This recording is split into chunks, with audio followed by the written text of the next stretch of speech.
আমাদের সমাজে যে প্রচলিত রয়েছে যাওয়া, রাসূল আকরাম সাল্লাল্লাহু আলাইহি ওয়াসাল্লাম বলেন, মান আতা আররাফান ফাসাআলাহু আন শাইইন লাম তুকবাল লাহু সালাতু 40 ইয়াওমা। মুসলিম শরীফের 5957 নং হাদিস। রাসূল আকরাম সাল্লাল্লাহু আলাইহি ওয়াসাল্লাম বলেন, কেউ যদি গণকের কাছে গেল এবং তাকে কিছু জিজ্ঞাসা করলো, তাহলে আল্লাহ রাব্বুল আলামিন তার 40 দিনের নামাজ বাতিল করে দিবেন।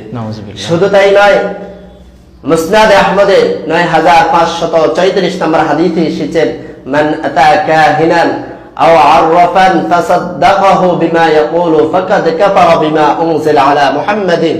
যে ব্যক্তি গণকের কাছে গেল, তাকে কিছু জিজ্ঞাসা করলো, সে যেন মুহাম্মদুর রাসূলুল্লাহ সাল্লাল্লাহু আলাইহি ওয়াসাল্লামের উপরে যা নাজিল করা হয়েছে তাকে সে অস্বীকার করলো।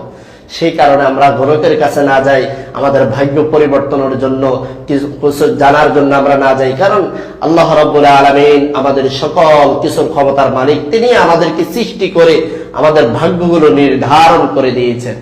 3 নাম্বার, আমাদের সমাজে প্রচলিত শিরক রয়েছে।